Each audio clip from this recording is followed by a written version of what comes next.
berbagai macam ya istilah serba kanan, ternyata semuanya identik dengan kebaikan. Al-Quran, Injil, Taurat itu kebaikan semua, kata-kata kanan itu. Bahkan yang masuk surga itu golongan kanan itu. Ya, jadi kanan ini kebaikan semua. Nah, kata-kata inilah yang menginspirasi saya ya untuk menggali lebih jauh lagi tentang otak kanan. Jadi menariknya tentang otak kanan ini tidak pernah dipelajari di sekolah. Kita dari SD ya sampai kuliah, bahkan S2, S3 sekalipun tentang otak kanan ini tidak pernah diajarin. Kita belajarnya ini kiri semua. Makanya kita pinter-pinter tapi ya nggak kaya-kaya, ya kan? IPK-nya tinggi, ranking tinggi, saldonya itu nggak jelas itu, ya kan? Makanya kalau ngomong ngecek di ATM itu, ini ATM-nya langsung ngeceknya gini nih, ya kan?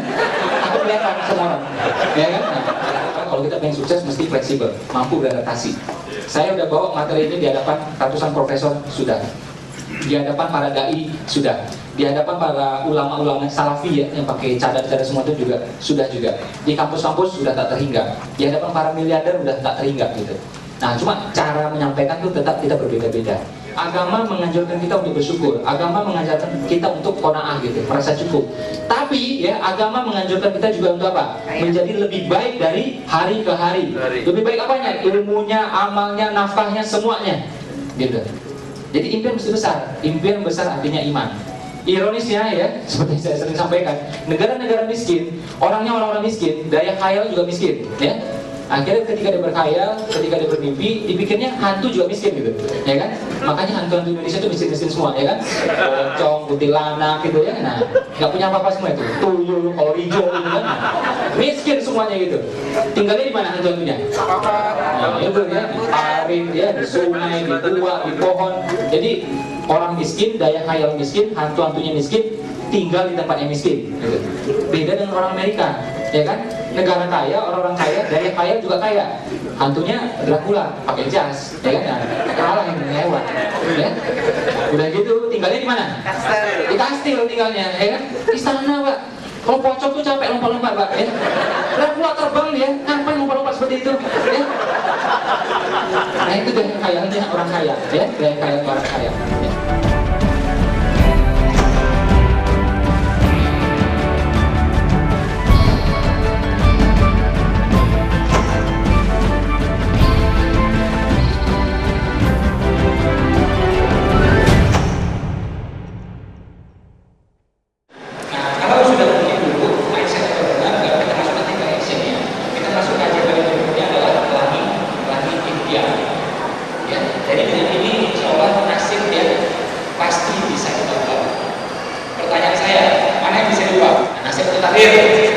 Nasib ya dan takdir.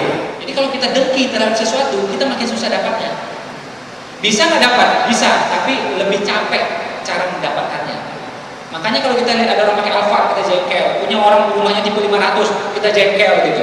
Lihat di TV ada orang kaya, kita jengkel. Makin susah kita jadi orang kayanya. Ya, dengki, dongkol, dendam, 3D ini. Ya. Apalagi percaya sama saya ya, kalau kita bisnis, semakin banyak kita interaksi bisnis, ini namanya pasti, pasti namanya terjadi apa? Menipu atau nggak ditipu, pasti udah. Yang penting apa? Yang penting bukan kita yang nipu, selesai. Ya, kalau orang yang nipu kita ya udah, gitu. Ya kita perjuangkan hak kita, habis itu lupakan, selesai, nggak usah dendam.